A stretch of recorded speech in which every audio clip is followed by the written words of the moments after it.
महात्मा बुद्ध को एक सभा में भाषण करना था।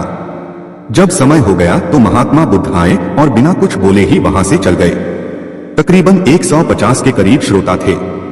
दूसरे दिन तकरीबन 100 लोग थे, पर फिर उन्होंने ऐसा ही किया, बिना बोले चले गए। इस बार 50 कम हो गए। तीसरा दिन हुआ, 60 के करीब लोग थे। महात्मा बुद्ध आए, इधर उधर देखा और बिना कुछ कहे वापस चले गए। चौथा दिन हुआ तो कुछ लोग और कम हो गए, तब भी नहीं बोले। जब 5वां दिन हुआ तो देखा सिर्फ 14 लोग थे। महात्मा बुद्ध उस दिन बोले और 14 लोग उनके साथ हो गए। किसी ने महात्मा बुद्ध को पूछा, आपने 4 दिन कुछ नहीं बोला, इसका क्या कारण था? तब बुद्ध ने कहा, मुझे भीड़ नहीं, काम करने वाले चाहिए थे। यहां वो ही टिक सकेगा जिसमें धैर्य हो। जिसमें धैर्य था वो रह गए। केवल भीड़ ज्यादा होने से कोई धर्म नहीं फैलता है। समझने वाले चाहिए, तमाशा देखने वाले रोज इधर उधर ताक झांक करते हैं। समझने वाला धीरज रखता है। कई लोगों को दुनिया का तमाशा अच्छा लगता है। समझने वाला शायद 1000 में एक ही हो, ऐसा ही देखा जाता है। भगवान बुद्ध देव और मनुष्यों के शास्त्रा थे, परंतु सबसे पहले वह मनुष्य थे। मनुष्य बढ़कर देवता बनता है, यह प्राचीन मान्यता थी। आज भी हम मनुष्यत्व के ऊपर देवत्व की बात करते हैं, परंतु बुद्ध ने इस क्रम को पलट दिया। उन्होंने कहा, यह जो मनुष्यता है वही देवताओं का सुक्ति प्राप्त करना कहलाती है। देवता जब सुक्ति प्राप्त करता है तब वह मनुष्य बनता है। देवताओं में विलास है, राग, द्वेष, ईर्ष्या और मोह भी वहां है। निर्वाण की साधना वहां नहीं हो सकती। इसके लिए देवताओं को मनुष्य बनना पड़ता है। मनुष्यों में ही देव पुरुष का आविर्भाव होता है, जिनको देवता नमस्कार करते हैं। मानवता धर्म का उपदेश देने वाले बुद्ध स्वयं मानवता के जीते जागते रूप थे। यहाँ उनके जीवन से संबंधित कुछ प्रसंग दिए जाते हैं, जिनसे उनके व्यक्तित्व में बैठी हुई गहरी मानवता का दर्शन होता है। भगवान का परिनिर्वाण होने वाला है। रात का पिछला पहर है। भिक्षु उनकी शैया को घेरे बैठे हैं। बुद्ध उन्हें उपदेश दे रहे हैं। कह रहे हैं, भिक्षुओं, बुद्ध धर्म और संघ के विषय में कुछ शंका हो तो पूछ लो। पीछे मलाल मत करना कि भगवान हमारे सामने थे, पर हम उनसे कुछ पूछ न सके। कोई शिष्य नहीं बोलता। भगवान 3 बार कहते हैं, पर कोई भिक्षु कुछ पूछने को नहीं उठता। भगवान को शंका होती है कि कहीं वे उनके गौरव का विचार करके पूछने में संकोच तो नहीं कर रहे। इसलिए वह कहते हैं, शायद भिक्षुओं, तुम मेरे गौरव के कारण नहीं पूछ रहे। जैसे मित्र मित्र से पूछता है, वैसे तुम मुझसे पूछो। बुद्ध अपने शिष्यों की समान भूमिका पर आ जाते हैं। उनकी यह विनम्रता मनुष्य धर्म की आधारभूमि है। बुद्ध ने अपने को भिक्षुओं का कल्याण मित्र कहा है, जो उनकी मानवीय सहृदयता और विनम्रता को सूचित करता है। एक दूसरा दृश्य भी उसी समय का है। चंद करमार पुत्र के यहाँ बुद्ध ने अंतिम भोजन किया था। उसके बाद ही उन्हें खून गिरने की कड़ी बीमारी हो गई थी, जो उनके शरीरांत का कारण बनी। बुद्ध को उसके हृदय का बड़ा ध्यान था। भक्त उपासक को यह अफसोस हो सकता था कि उसका भोजन करके ही भगवान का शरीर छूट गया। इसलिए आखिरी सांस लेने से पहले उन्होंने आनंद को आदेश दिया। आनंद चंद करमार पुत्र की इस चिंता को दूर करना और कहना, आयुष्मान, तूने बड़ा लाभ कमाया कि मेरे भोजन को करके तथागत परिनिर्वाण को प्राप्त हुए। जिसके हृदय में अगाध करुणा थी वह ऐसा क्यों न कहता। बुद्ध ने कहा, भाग्य के भरोसे बैठने वालों, पुरुषार्थ करो। जीवन में भूभाग्य का महत्व है, लेकिन भाग्य के भरोसे बैठकर अपने अमूल्य समय को बर्बाद मत करो, क्योंकि पुरुषार्थ करने से तो भाग्य की रेखाएं बदल जाती हैं। भाग्य क्या है? आज किया गया कर्म ही तुम्हारा भाग्य बनता है। कर्म के द्वारा जो बीज बोओगे, फसल भी उसी की मिलेगी। जैसा कर्म तुम आज करोगे, वैसा ही तुम्हारा भविष्य होगा। सौभाग्य और दुर्भाग्य तुम्हारे ही हाथ में है। कर्म की प्रधानता को समझना होगा कि जैसा कर्म होगा वैसा ही फल मिलेगा। जीवन को सफल बनाने के लिए पाप और पुण्य का बड़ा महत्व है। पूरी सावधानी रखो कि पाप होने न पाए, क्योंकि पाप की सजा जरूर मिलती है। यह जीवन पिछले पापों से छुटकारा पाने के लिए और दूसरे नए पापों से बचने के लिए मिला है, और कोशिश करो हमसे पुण्य कर्म हो। तुम अपने जीवन को धर्म के मार्ग पर चलाओ। तुम्हारे किए हुए पुण्यों से धर्म को शक्ति मिलती है। यह मानव का जीवन बड़े काम का है। इसे सावधानी पूर्वक जीना चाहिए। अगर तुम गलतियां करोगे तो आगे चलकर पशु पक्षियों वाले कपड़े पहनने पड़ेंगे।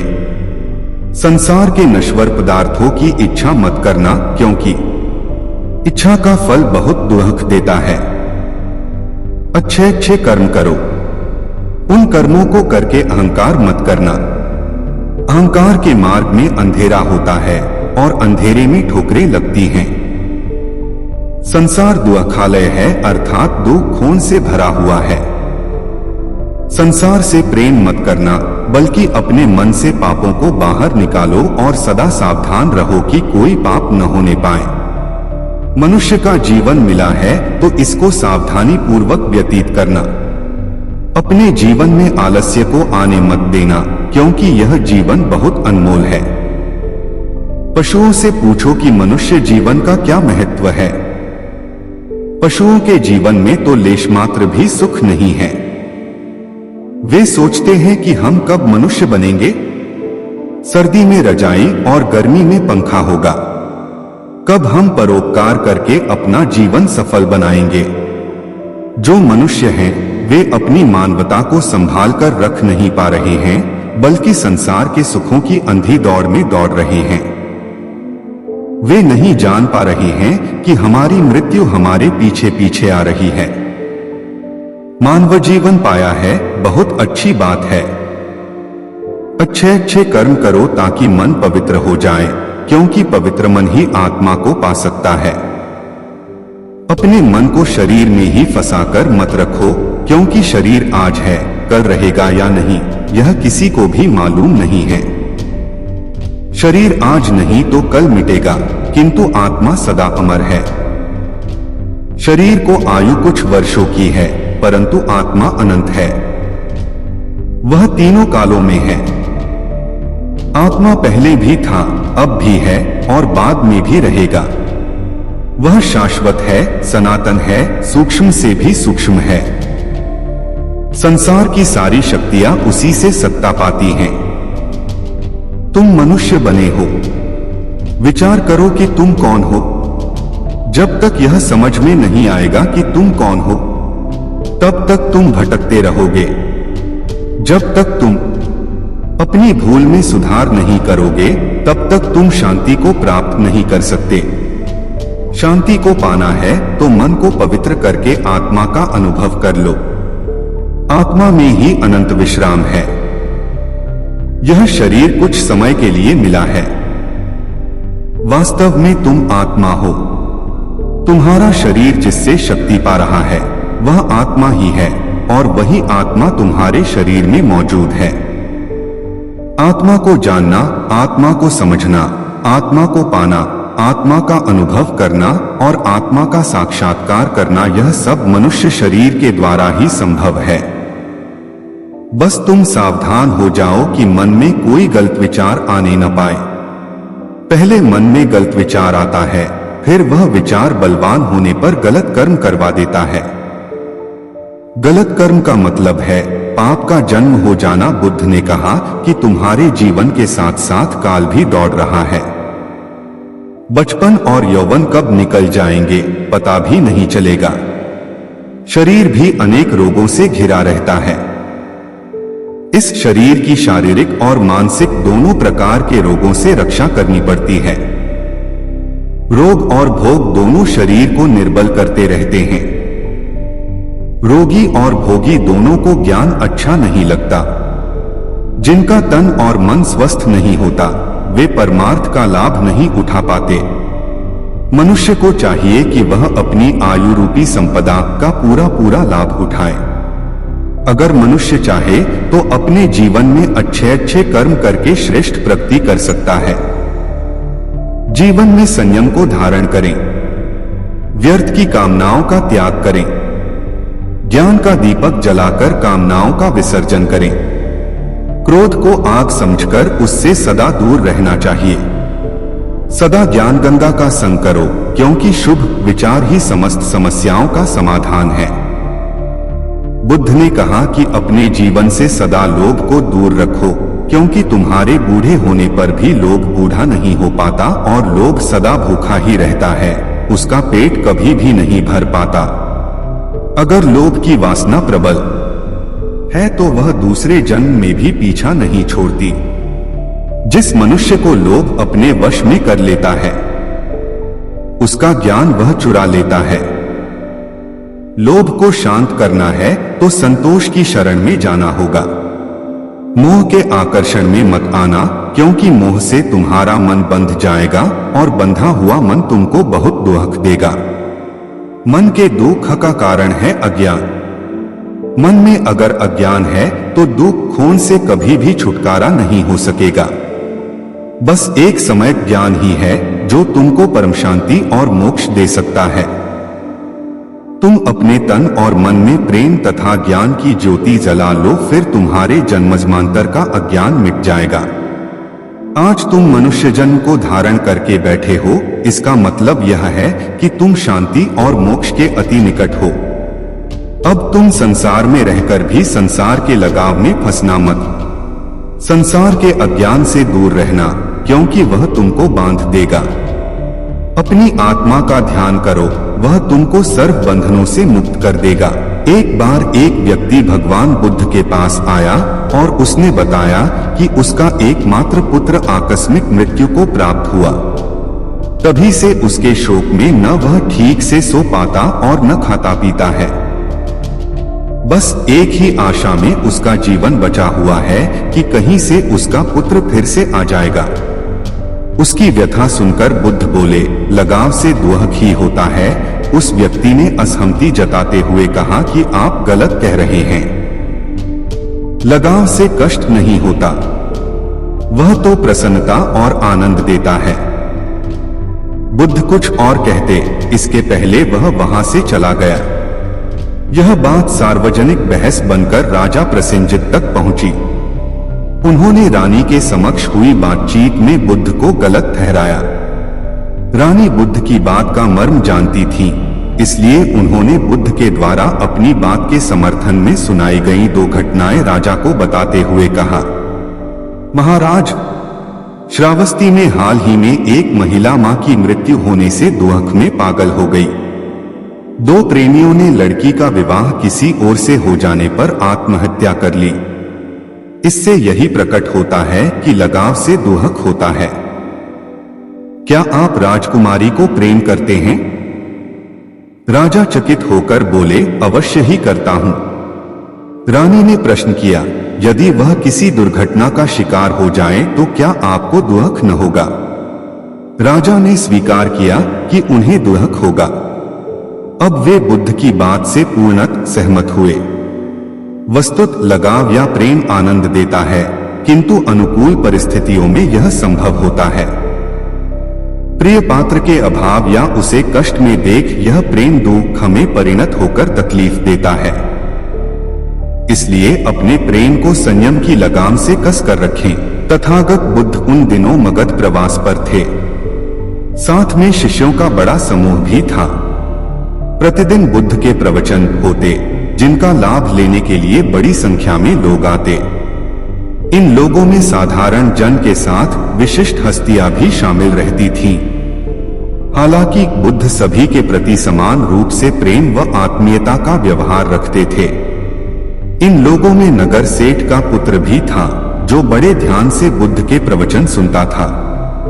वह नित्य ही बुद्ध के शिष्यों के समक्ष बुद्ध की तारीफों के पुल बांधता और धन्य धन्य भाव से घर जाता। एक दिन प्रवचन समाप्त होने के बाद उसने किसी शिष्य से कहकर बुद्ध से मिलने की हार्दिक इच्छा प्रकट की। जब उसे बुद्ध के सामने ले जाया गया तो उसने उन्हें साष्टांग प्रणाम कर कहा, भगवान, आप जैसा तपस्वी और ज्ञानी व्यक्ति पहले न कभी हुआ था और न भविष्य में होगा।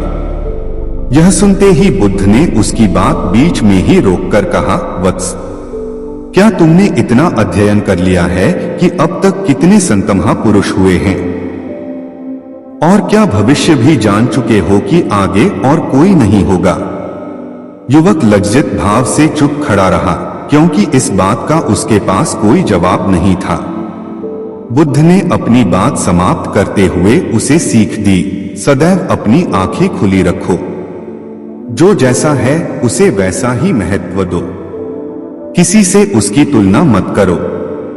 कथा का सार यह है कि किसी भी क्षेत्र के अधिकारी विद्वान की स्वतंत्र रूप से प्रशंसा करना उचित है, किंतु सर्वश्रेष्ठ बताना अनुचित, क्योंकि श्रेष्ठता को व्यक्ति, समय व स्थान की सीमाओं में नहीं बांधा जा सकता। महात्मा बुद्ध एक बार एक गांव से गुजरे। वहां के कुछ लोग उनसे शत्रुता रखते थे। उन्होंने उन्हें रास्ते में घेर लिया, बेतहाशा गालियां देकर अपमानित करने लगे। बुद्ध सुनते रहे। जब वे थक गए तो बोले, आपकी बात पूरी हो गई हो तो मैं जाऊं। वे लोग बड़े हैरान हुए। उन्होंने कहा, हमने तो तुम्हें गालियां दी, तुम क्रोध क्यों नहीं करते? बुद्ध बोले, तुमने देर कर दी। अगर 10 साल पहले आए होते तो मैं भी तुम्हें गालियां देता।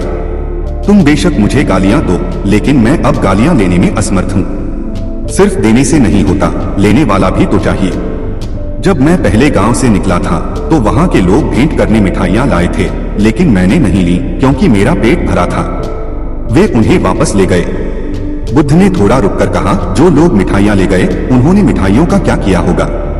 एक व्यक्ति बोला, अपने बच्चों, परिवार और चाहने वालों में बांटी होंगी।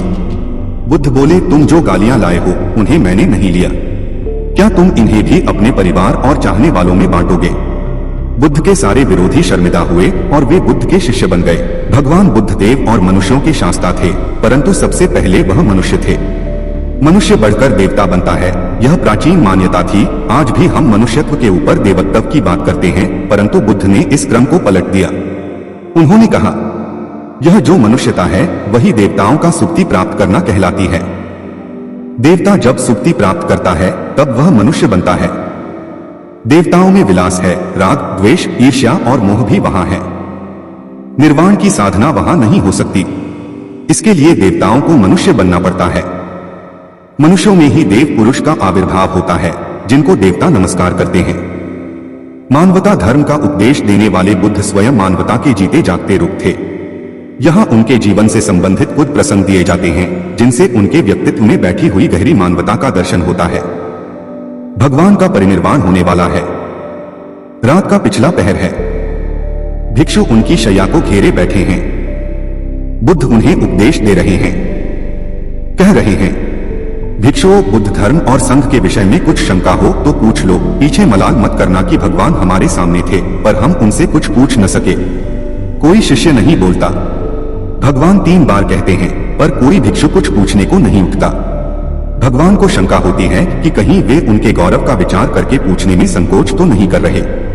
इसलिए वह कहते हैं, शायद भिक्षुओं, तुम मेरे गौरव के कारण नहीं पूछ रहे। जैसे मित्र मित्र से पूछता है, वैसे तुम मुझसे पूछो। बुद्ध अपने शिष्यों की समान भूमिका पर आ जाते हैं। उनकी यह विनम्रता मनुष्य धर्म की आधार भूमि है। बुद्ध ने अपने को भिक्षुओं का कल्याण मित्र कहा है, जो उनकी मानवीय सहृदयता और विनम्रता को सूचित करता है। एक दूसरा दृश्य भी उसी समय का है। चंद्रकर्मार पुत्र के यहाँ बुद्ध ने अंतिम भोजन किया था। उसके बाद ही उन्हें खून गिरने की कड़ी बीमारी हो गई थी, जो उनके शरीरांत का कारण बनी। बुद्ध को उसके हृदय का बड़ा ध्यान था।